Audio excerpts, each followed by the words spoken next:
kamu udah menang selangkah, itu aja. Sudah berani itu sudah menang udah Pak. menang selangkah.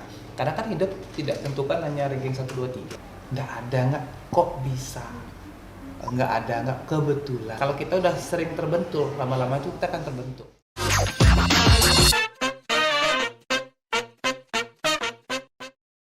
Hi Stevers, welcome to Pausti Podcast with Steve Bajra. Learn something new every day.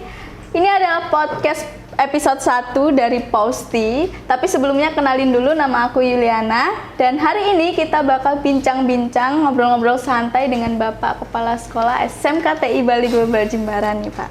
Kita bakal mengenal lebih dalam Bapak Kepala Sekolah. Tapi sebelumnya, hari ini aku tidak sendiri, karena kalau sendiri itu pasti kamu. Oke, hari ini kedatangan bintang tamu yang spesial banget nih. Nah, dari yang bintang tamu yang kita hormati serta kita cintai di SMKTI Bali Global Jimbaran, yaitu Bapak Nara. Halo, Boleh perkenalkan terlebih dahulu nama Bapak dan mungkin umurnya ya teman-teman, karena masih muda banget ya, udah jadi kepala sekolah nih teman-teman. Ya, perkenalkan, namanya adalah Iwayan Gede Narayana. Wayan Gede itu kan nama khusus Bali ya. Bali bilangnya kalau Wayan Gede gitu ya. Misalnya kalau di rumah juga panggilan Yandi. Ya, Wayan Gede itu kan kenal lah Yandi. Kalau misalkan ada nganter barang gitu kalau di rumah, Nara nggak ketemu pasti Yandi, kalau ketemu pasti Yandi ketemu. Oh, berarti kalau di rumah Yande gitu Pak ya. Gitu. Tapi kalau di sekolah Bapak Nara dong ya teman-teman, itu udah bagus sekali. Umur tahun ini berjalan 36 tahun. 36 tahun. Fun fact guys, Bapak ini selain kepala sekolah juga sebagai dosen di Stikom Jimbaran ya Pak? Ya, Stikom Jimbaran. Kembali di Jimbaran. Inspirasi sekali, masih muda udah jadi kepala sekolah dan juga jadi dosen nih teman. Kita bakal jadi apa ya teman-teman? Kita pasti bakal sukses Ya, di waktu yang tepat. Ya, benar, pasti itu terjadi semuanya. Betul. Bapak, sebelum Bapak di SMKTI, jadi kepala sekolah di SMKTI ini, sebelumnya Bapak pernah mengajar atau bagaimana Pak? Sebelumnya kalau mengajar ya, memang saat ini pun masih mengajar di Stikom Bali. Ya. Selain itu juga di tahun 2007 sampai dengan 2014 itu sempat mengajar itu di SMKTI Bali Global di Denpasar. Denpasar. Ya. Nah, itu 2 pengalaman mengajar. Selain mengajar, sebenarnya ada beberapa tugas tambahan ya yang diberikan. Yang pertama itu pernah jadi asisten lab atau laboran saat ini. Pernah juga jadi kepala program RPL. Lalu juga sempat juga menjadi kepala bagian kemahasiswaan. Ya, jadi itu beberapa pekerjaan-pekerjaan yang sebelum di sini itu pernah diambil juga. Kalau ngajar masih sampai sekarang. Terus lalu kalau bergabung di SMKTI ini sejak kapan ya Pak ya? Kalau bergabung itu 2020. Kalau nggak salah itu tanggal 23 April 2022. Kalau sekarang 2020. 2020. Sekarang 2022 itu 2 tahun. 2 tahun. Ya, 2 tahun. 2 tahun. Ya, oke. Berarti masih baru juga ya Pak ya? Sangat baru. Sebelum Bapak jadi kepala sekolah itu sebenarnya dari ngajar langsung dijadikan kepala sekolah atau gimana itu Pak? Kalau boleh tahu, Pak. Kalau misalkan untuk ngajar sama tugas tambahan itu customer berbeda ya. Kalau jalurnya guru ya kita mengajar. Nah, kebetulan juga sebelum di sini di Jimbaran ini kan memang di manajemennya itu di Stikom Bali sendiri di yayasan, karena kita satu grup ya yayasannya itu yayasan itu di kepala bagian kemahasiswaan. Pada saat itu dipanggil, diberikan tugas untuk ke sini gitu. Memang sebuah tantangan sih ya, bisa menjadi kepala sekolah di sebuah sekolah yang belum pernah disentuh gitu ya, yang namanya kepala sekolah belum pernah disentuh. Akhirnya ini menjadi tantangan pertama pada saat itu. Berarti banyak sekali rintangan dan tantangan yang Bapak alami ya saat menjadi kepala sekolah ini ya Pak ya? Benar, jadi sebenarnya apa sih rintangan pertama kita masuk ke dalam dunia baru itu adalah bagaimana cara kita mengenal seseorang yang kita itu masuk ke dalam tim yang sudah terbentuk ya. Jadi kan memang itu menjadi, semua orang pasti akan melakukan itu, semua orang akan merasakan itu. Makanya orang bilang itu kalau kita udah sering terbentur, lama-lama itu kita akan terbentuk. Iya. Nah, kan nggak mungkin sesuatu itu sebuah pisau aja yang menjadi sangat luar biasa itu kan karena memang dibentuk ya, Iya. dibakar, dipanaskan, lalu dibentuk Diasah. biar diasah. Jadi itu sebenarnya hal yang luar biasa. Ini tantangan pertamanya itu. Semua kita punya tantangan, makanya di awal tahun tuh kan Steve Bajra sempat diposting di Instagramnya 6M tuh. Salah satunya New Challenge ya. Ya. New Challenge. Six New Steve Bajra. Iya, Six New Steve Bajra. Salah satunya adalah New Challenge. Jadi ada tantangan baru. Tantangan barunya. Oke. Bapak ada nggak sih passion Bapak di dunia pendidikan itu sebenarnya? Passion banget. Hobinya memang ngajar.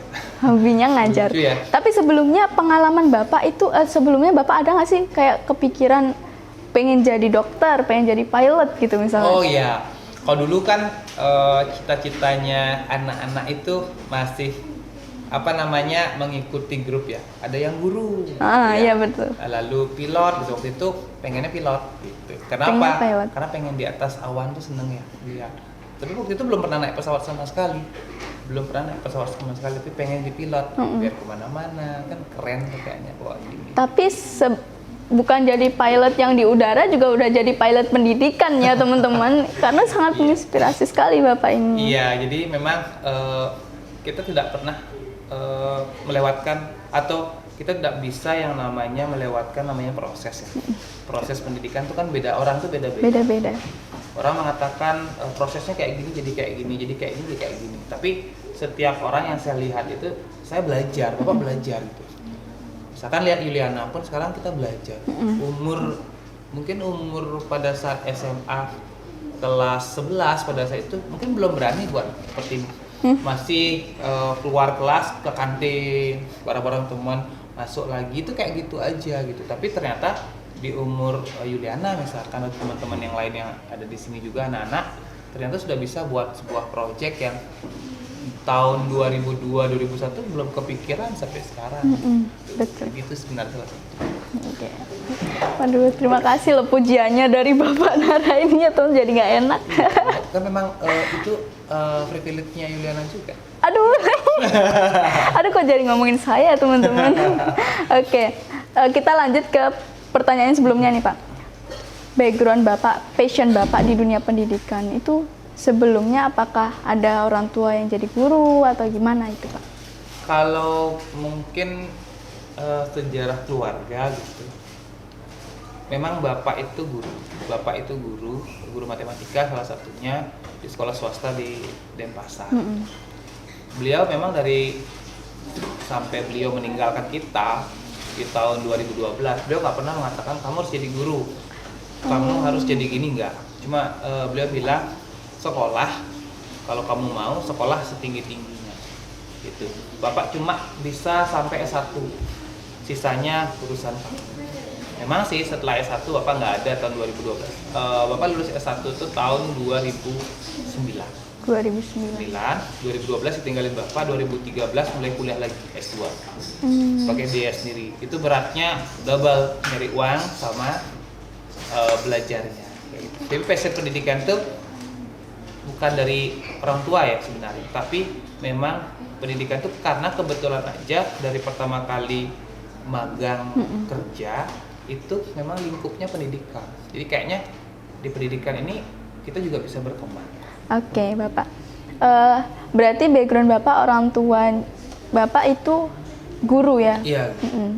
Itu. Berarti Bapak juga tertarik untuk mengajar itu sejak kapan sih, Pak? Mulai 2007. Itu juga bukan dari orang tua ya, tapi dari teman. Namanya saya panggilnya Mok Dayu ya. Dia datang, belum dia dosen dan guru juga, dia datang, Nara mau ngajar nggak? Nyoba ngajar, waktu itu ngajar peripheral komputer, perangkat-perangkat keras komputer.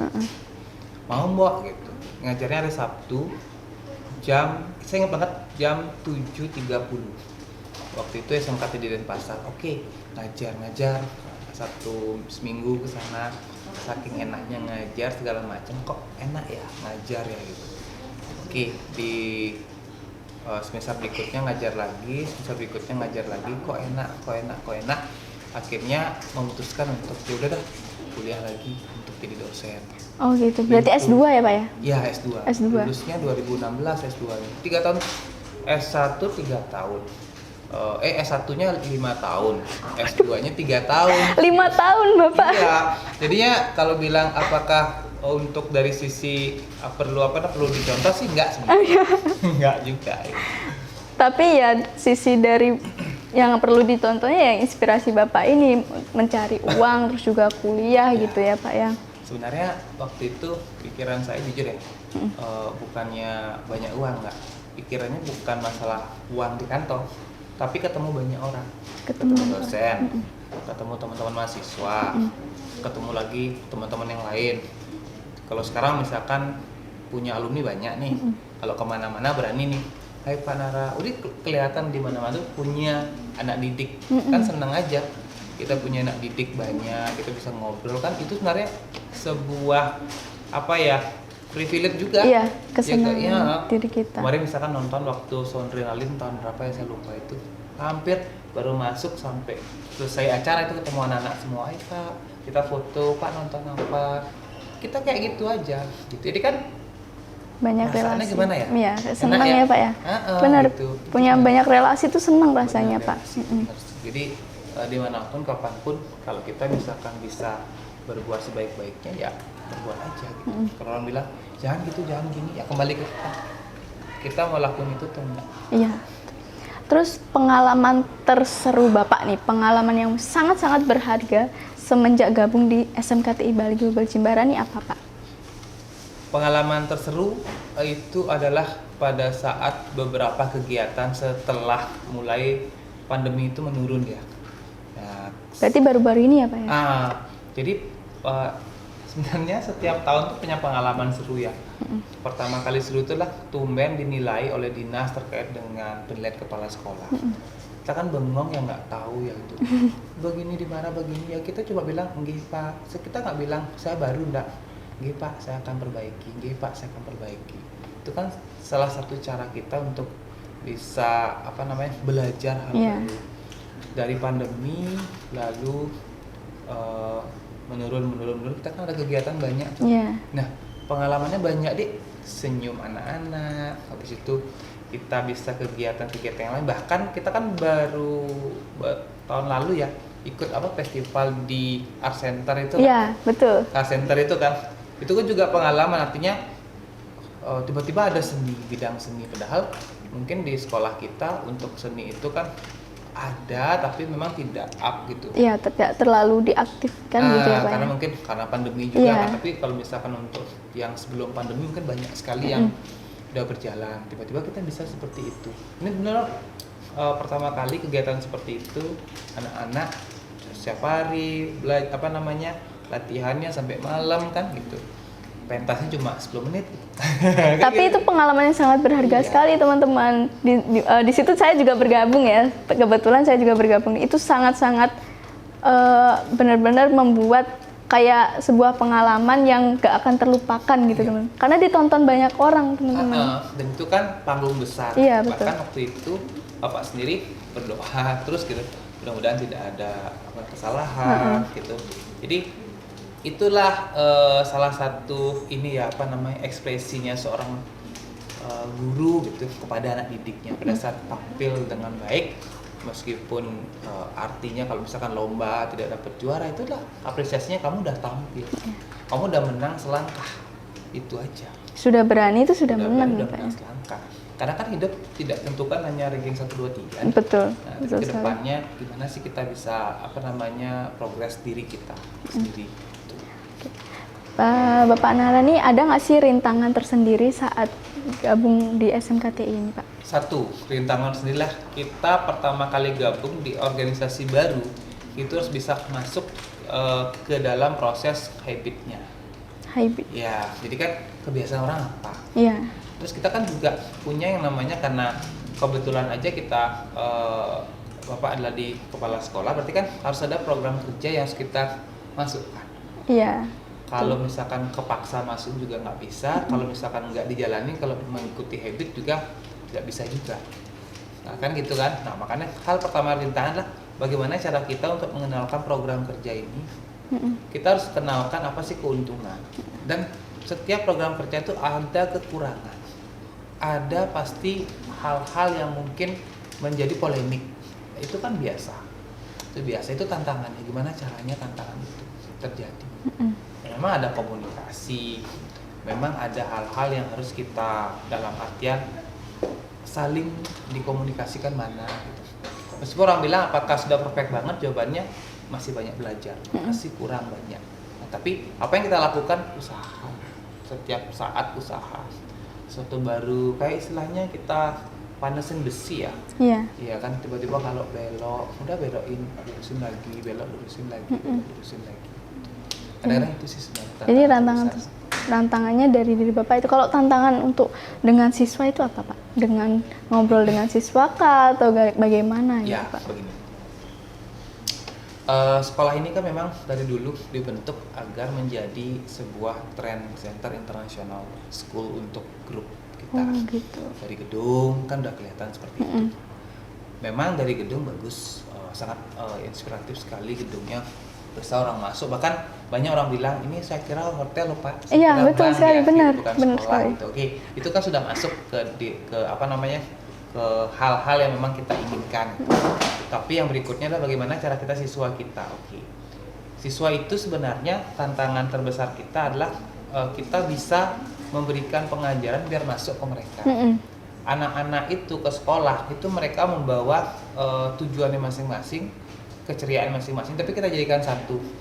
Adik-adik, anak-anak ke sekolah untuk belajar. Nah, pada saat belajar inilah kita juga harus bisa mensinkronkan, menyeimbangkan. Kita tidak boleh menutup mata bahwa dimanapun sekolahnya pasti ada siswa yang jahil. Orang bilang, oh bandel banget siswanya, ada kelas gini. Dari Bapak SD, SMP, SMA gitu, memang pergaulannya nggak baik-baik juga ya. Maksudnya nggak kutu buku, mohon maaf, nggak kutu buku, nggak hanya belajar aja, tapi bang ketemu dengan banyak teman, ada jahil-jahil sedikit, dipanggil guru BK juga sering, dijemur di depan lapangan juga sering gitu.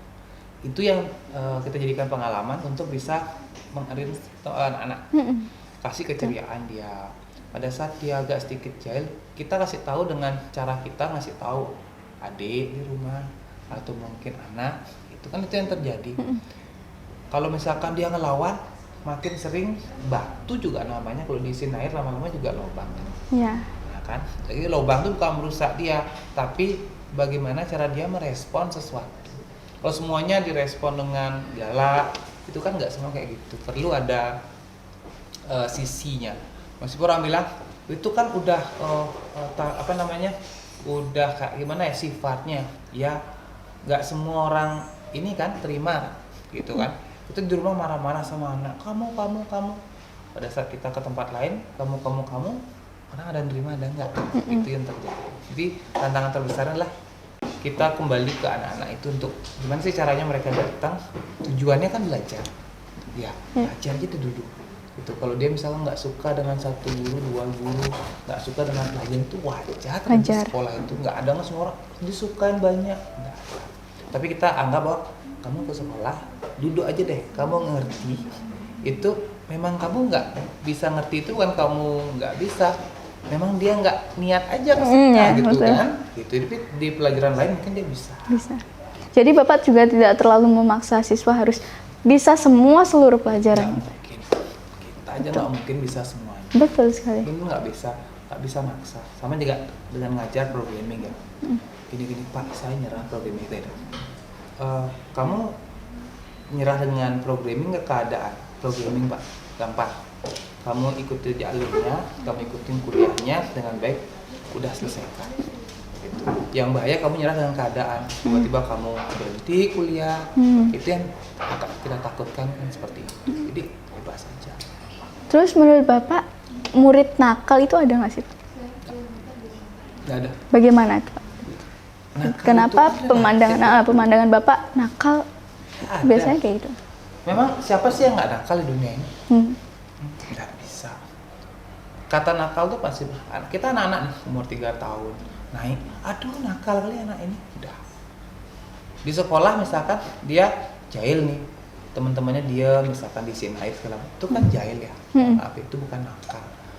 Jadi kenapa gitu? Karena kita mendidik orang itu tidak bisa dengan kata negatif. Gitu. Memang nakal sekali anak itu. Nah, nakal dalam bidang apa? Misalkan contoh, itu dia nuangin air. Oh, di rumah saya biasa nuangin air kok. Berarti itu kan dia anggapnya tidak nakal gitu. Nah, kalau misalkan itu anak tuh jahil aja sih. Mungkin dia pengen anggapannya gini. Ada sebuah lagu kan bilangnya kisah kasih di sekolah SMA itu yang paling luar biasa ya. Kalau misalnya nggak meninggalkan kesan ya nggak bisa. Iya, betul. Kadang-kadang memang semua yang misalkan masih berparaskan wajah seperti ini gitu ya, masih bisa diajak ngobrol. Itu kalau misalkan nakal paling dia nggak terima sesuatu, terus kita ngeresponnya berbeda. Gitu. Mungkin itu yang terjadi. Berarti ingat ya teman-teman, nggak ada murid nakal, yang ada Kalau jahil. misalkan saya Karena bilang, untuk mencari teman ya Pak ya, kita harus dengan mungkin mencari kebahagiaan lain dengan teman dengan jahil itu Iya. pasti kan. kan mau nggak ada. Siapa bilang kamu nakal, aku nggak mungkin. Kan pasti ada nakal-nakal. Gitu Betul. dia. Setiap orang ada sisi cara untuk bertemannya sendiri gitu ya cara Pak ya. berteman kan beda-beda.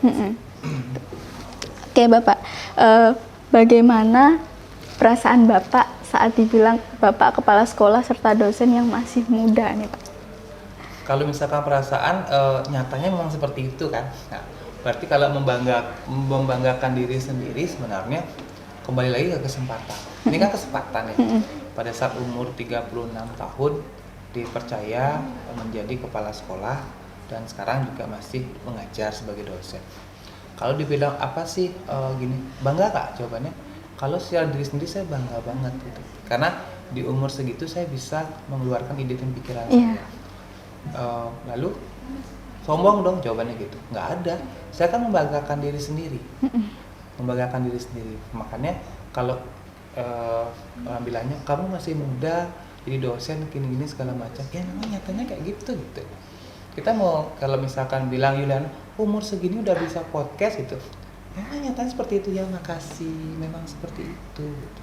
Sombong banget nggak ada kayak gitu. Kan kita dapetin sesuatu ini memang dari kita yang tahu kan. Iya betul sekali Bapak. Berarti kalau misalkan nih ada yang ngomongin dikit kayak misalkan bisa, wah yang kamu bisa ini, terus kitanya kayak ngomong, kalau misalkan kitanya kayak ngomong ya makasih kayak gitu-gitu aja, terus kadang ada aja Pak yang komen nih Pak, misalkan merendah kayak gitu tuh Pak. Itu bagaimana nih menurut Bapak? Jadi gini Yuliana, sebenarnya kemarin itu banyak baca buku ya, bukunya nggak pelajaran sih, buku tentang hidup sebenarnya, ada filsafat dan segala macam. Ada namanya satu ilmu bahwa kita dalam diri kita ada ini kan, nah kalau orang di Hindu itu namanya buana alit, buana agung, diri sendiri dan lingkungan ini. Tidak semua kita bisa ambil. Sama juga dengan ada namanya dimensi internal, dimensi eksternal. Juliana misalkan, saya umurin segini, lalu tinggi segini, saya punya senyum bagus gitu kan, itu dimensi internal kita. Tiba-tiba kita jalan, halo semua gitu. Orang yang ada ngomong kita nggak? Pasti ada kan? Ada. Nah terus kalau kita mikirin dia ngomong apa segala macam, kita kan nggak bisa melarang dia berpikir gitu. Itu kan ada dimensi eksternal yang tidak bisa kita ambil. Contoh misalkan sekarang Bapak di kepala sekolah jadi dosen termuda, ya nyatanya kayak gitu, udah diposting aja kegiatan apa segala macam, ya gini muda segala macam, gimana ini segala macam. Orang lain kan punya pikiran, itu juga nggak bisa ngatur, stop jangan ngomongin saya, nggak bisa. Iya betul. Mau komen segala macam tuh nggak bisa juga gitu. Yang penting apa yang kita bagi yang saat ini ya memang itu baik untuk diri kita sendiri dan sekitar kita gitu. Kalau misalkan ada yang komen nggak apa-apa. Ya, ambil baiknya, buang buruknya ya teman-teman. Tapi buruk itu juga bisa sebagai pembelajaran. Kita balik aja. Mungkin kita memang seperti itu, kita perbaiki. Tapi memang harus ada yang komentar. Gitu. Ya hidup itu nggak enak kalau nggak ada komentar itu biasanya. harus ada komentar. Kayak lempeng gitu ya teman-teman. Iya. Kayak hidup kita ya udah biarin Makanya aja gini, gitu. ini salah satu pilihan ayah, mungkin ini hal yang bisa dipakai karena dulu sempat di manajemen mutu ya. Sekolah yang baik adalah sekolah yang mana ada kekritisan di siswanya, di gurunya, dan di manajemennya. Sekolah tidak baik-baik saja jika semuanya diam, berjalan sesuai dengan alur, tidak ada benturan. Karena benturan itu kan membuat kita makin terbentuk ya. Gitu. Makin banyak benturan makin terbentuk. Tapi memang harus ada kekuatan dalam diri kita lah, tujuannya apa. Oke, betul. Itu sih. Oke, Bapak, menurut Bapak menjadi guru yang baik itu yang seperti apa, Pak? Guru yang baik itu adalah bagaimana kita bisa memberikan sepenuh ilmu kita kepada anak kita atau siswa kita, dan tidak berharap untuk kembali lagi ilmu tersebut. Kalau misalkan mau kembali lagi ilmu tersebut, saya kasih kamu ilmu, nanti biar balik ke saya dan segala macam, itu sebenarnya kan pamrih. Meskipun memang kita nggak menyalahi aturan bahwa guru itu memang ada, mereka punya honor, tenaga gaji, itu kan adalah hak mereka untuk belajar, sebagai pengajar. Namun kalau misalkan Bapak pribadi lah, pada saat mengajar ilmu segala macam, Bapak bagi semuanya, apa yang tahu bagi. Gitu. Nanti tidak akan berharap balik sebaliknya, tiba-tiba besok ada yang ngajarin saya ilmu gini. Bahkan kita ada sistemnya nyari ilmu itu, membayar misalkan. Aku pengen ikut seminar kan bayar, gitu kan. Ada juga kita ngajar nggak perlu bayar, misalkan seperti ada di desa, di Banjar gitu. Tapi ada saatnya kita membagi ilmu itu dibayar, itu udah biasa. Seperti itu. Oke. Oh, tadi sempat Bapak singgung bahwa guru honorer kayak gitu ya Pak ya. Menurut Bapak nih, misalkan ada kayak yang bilang gaji guru kecil seperti itu. Pandangan Bapak dengan orang-orang yang seperti itu tuh bagaimana sih Pak? Nggak masalah. Itu kan memang hal wajar yang terjadi. Banyak kok sekarang, kenapa ada yang memilih menjadi guru, ada yang juga memilih profesi lain. Yeah. Kalau misalkan saya tidak berani mengomentari hal tersebut karena mungkin mereka punya alasan berbeda. Alasan tersendiri. Kalau Bapak gini, masalah kecil sama gede sebuah gaji itu tergantung kita sebenarnya. Kalau misalkan kita punya 10 gitu, kita habisnya 11 kurang. Tapi kalau kita punya 10, kita bisa habisnya 9,5, kita masih sisa. Itu yang terjadi. Masalah gaji mau guru, mau profesi yang lain, sebenarnya bukan masalah gajinya. Sebenarnya hobi yang dibayar itu kan adalah sesuatu yang menyenangkan. Hobinya emang ngajar gitu, sekarang dibayar lagi gitu kan, sebenarnya kan menjadi hal yang sebenarnya emang pada awalnya kita emang hobi saja, terus dapat bayaran, anggap aja gitu ya Pak ya. benar ya. Kita menjalankan hobi, dapat bayaran, itulah yang bikin senang sebenarnya. Jika bayaran itu, ya kita juga nggak memungkiri bahwa memang suatu hidup itu kan butuh dana, tapi ada saatnya kita bayar, ada saatnya kita membagi secara gratis sama teman-teman atau mungkin warga-warga atau mungkin masyarakat yang lain. Oke Bapak, untuk siswa-siswa di sini nih Pak, kan banyak nih yang mengikuti ekstra kurikuler yang mungkin kayak Siti Baja Kreatif yang dimana kayak menuangkan ide-ide fotografinya, jurnalistik juga ada gitu. Apa harapan Bapak untuk ekstra yang dijalankan di SMK ini Pak? Harapannya adalah kreatif sebanyak-banyaknya, seluas-luasnya. Pada saat memilih satu ekstra, sebenarnya itu untuk numbuhin kreativitas. Buat apa aja deh, gitu. Terus kasih hasilnya ke kalian sendiri dulu. Ini bagus nggak ke saya? Kalau bagus jalan, kasih. Jadi jangan sampai karya yang anak-anak buat itu untuk orang lain gitu kan. Oh kayaknya warnanya keren, oh warnanya biru keren, warnanya ini keren gitu. Kreativitas lah sebanyak-banyaknya. Jangan kreativitas saja. Kita orang punya 10 karya, 11 karya, 12 karya, 13 karya, kalau nggak kita bagi ke orang lain, kalau nggak kita share ke orang lain, itu kan karyanya cuma diam seperti itu. Pokoknya apapun karya yang kalian lakukan terbaik, kok itu aja. Dulu di SMK TI Denpasar, Bapak itu pembina jurnalistik. Pembina jurnalistik. Ya, jurnalistik waktu itu. Banyak yang baru tahu kan teman-teman. Saya juga baru tahu Pembina soalnya. jurnalistik. Jadi selama beberapa tahun itu berpikir jurnalistik kan nulis itu kan buat mading. Coba deh hal yang lain. Waktu itu kita ikut lomba pembawa berita TV. Wah. Kita dapat juara 3 sebenarnya. Wow. Ya, pertama kali. Senang iya, bangga iya. Waktu itu anak-anak bilang, Pak, kok kita bisa dapat juara 3? Kita bilang gitu. Nggak ada, nggak, kok bisa? Nggak ada, nggak, kebetulan itu nggak ada. Semua itu kan karena proses. Selama setahun kita belajar gitu. Bahkan ada, memang dianya, anak ini memang sudah dari awal sudah pintar ya. Itu Wafi, dia sekarang jadi MC beberapa kalau event-event dia ya. Kebetulan dia sekarang ada di salah satu sekolah sekolah swasta di Denpasar juga. Ikut jurnalistik. Waktu itu kita buat lomba. Jadi kita setiap bulan itu ada lomba kreativitas gitu. Hadiahnya piala gini. Kita kumpulin 5.000 sama semuanya. Ada makan itu nggak nasi tapi snack. Sisanya kita kasih piala sama berapa. Tapi yang tangan cuma ketua jurnalisnya. Lomba siaran berita buat mading gitu. Kecil-kecilan deh, hari Minggu tuh ada ekstra kan banyak. Kita wawancara buatin media. Itu yang bagaimana pendapat Bapak? Dia ada satu orang, semua kamera tuh kayak kamera-kameraan atau kamera HP masuk. Itu mereka siarkan dalam sebuah siaran berita sekilas info gitu misalkan. Baru saja kami bertemu dengan salah satu ketua misalkan waktu itu jurnalistik, beliau mengatakan bahwa kayak gitu. Jadi ada aktivitas itu, kreativitas itu ya. Tapi kita nggak ada nilai juara 1, 2, 3. Kita bilang tim ini begini, tim ini begini, tim ini. Nah yang terbaik adalah ini kita kasih. Tapi hadiahnya untuk semua. Iya, semuanya baik, cuma emang yang terbaik itu. Memang gitu. Ya, itu sih ya. Sebuah apresiasi juga ya Pak ya. Apresiasi penting.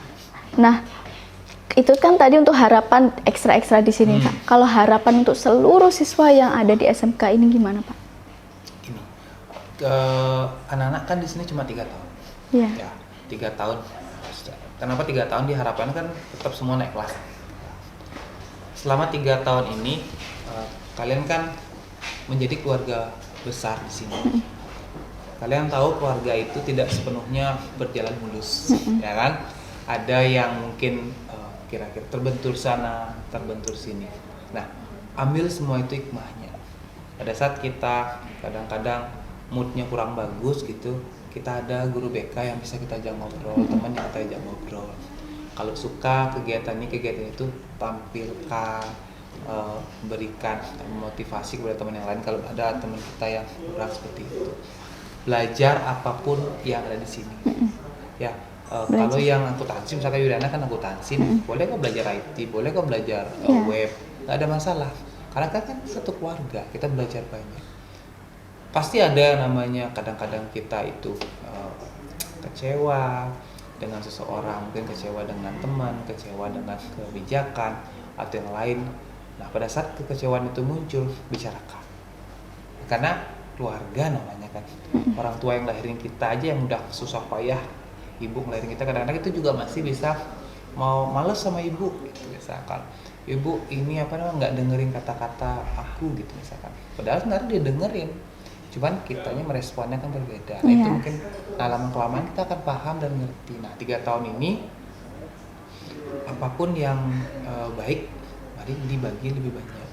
Apapun yang kurang omongin ke dalam. Gitu karena kita kan perlu masukan. Kita nggak bisa melihat dari atas, oh merah ya, oh benar. Tapi di bawah itu juga harus bisa membaginya ke atas. Apa yang kurang? Pak ini kurang, Pak ini kira-kira bagaimana, ini kira-kira gimana. Lama-kelamaan kita bisa sama-sama memperbaiki. Ketika ada murid yang sukses nih Pak, yang sukses itu, apa kesenangan, apa sih rasanya yang ada dalam diri seorang guru nih Pak, seorang guru, seorang bapak, kepala sekolah gitu? Senang aja ada yang lain. Cuma bangganya bukan membuat dia sukses kan. Bangga aja pernah ngajar dia. Meskipun mungkin mata pelajaran kita atau mata kuliah kita adalah salah satu nggak disenengin gitu. Tapi setidaknya kita bangga, oh CEO ini saya pernah ngajar dia, meskipun saya tidak tahu dulu pada saat saya mengajar apakah dia senang atau tidak, nggak ada masalah. Yang penting itu kebanggaan. Itu yang terjadi sebagai seorang guru. Ada nggak Pak kira-kira murid Bapak yang saat ini, yang pernah Bapak ajar, Bapak ampuh, terus saat ini dia sukses, dia bisa melakukan apapun sekarang? Kalau dibilang banyak ya banyak. Kalau ada dibilang ada banyak sekali. Berarti itulah inspirasinya dari seorang guru ya teman-teman, sangat menginspirasi. Ada kesenangan tersendiri ya Bapak? Ya? Kesenangan tersendiri itu kan sebuah politik ini ya, politik pertemanan yang luar biasa. Pak, nah tiba-tiba di luar mungkin kita bisa ngobrol dengan lebih bebas. Itu udah biasa terjadi. Itu dia. Oke. Untuk menutup pertanyaan yang terakhir nih Bapak ada nggak sih Pak slogan dalam hidup Bapak ini yang Bapak selalu pegang? Kalau sekolah itu kan together to be better. Ya. Kalau dari diri Bapak ada nggak? Sebenarnya dulu tuh punya slogan kegagalan merupakan kesuksesan tertunda ya. Cuman makin lama sepertinya saya perlu gitu dalam sebuah kesempatan waktu itu diam malam, sepertinya perlu banget nih merubah sesuatu. Dari mana? Diri sendiri kan. Makanya sekarang itu ada slogannya adalah berdirilah di kaki kita sendiri kan. Atau kalau misalnya istilah gampangnya kembali. Apapun yang kita lakukan tiba-tiba di jalan, tiba-tiba kok sesak ya, asam lambung naik, oh kembali ke diri kita, oh kita lupa makan tadi. Tiba-tiba kita misalkan terlambat datang ke suatu tempat, kembali lagi. Oh ya udah, kita bangunnya terlambat. Kenapa terlambat? Mungkin malamnya tidurnya agak telat. Nah itu kembali. Di apapun itu kembalikan. Pada saat gini ngomong gini, oh ya udah, oh saya salah, ya udah. Oh ya udah. Jadi makin itu kadang-kadang ya udah. Oh gini, oh ya udah saya salah. Gitu. Perbaiki untuk diri kita. Meskipun misalkan orang bilangnya, kamu kok nggak ini membela diri, ya udah gitu. Kita kan juga pengen nggak banyak waktu untuk berdebat nih, gitu. Jika punya waktu kita di slogannya adalah kembali ke diri sendiri. Kembali ke diri sendiri. Introspeksi diri sendiri. Oke, kalau gitu terima kasih Bapak sudah mau hadir. Sama-sama. Membuka episode 1 kali ini di Posti di podcast kali ini. Sangat spesial sekali. Banyak sekali inspirasi dari Bapak Nara ini ya teman-teman. Masih muda, jadi dosen, jadi kepala sekolah juga ya. Dan terima kasih juga untuk tim yang sudah membantu berjalannya konten ini. Terima kasih juga untuk para Stevers yang sudah menonton dari awal hingga akhir. Terima kasih banyak dan terus saksikan podcast kali ini di seluruh akun sosial media SMK TI Bali Global Jimbaran. Ingat Besti, learn something new every day. Bye bye.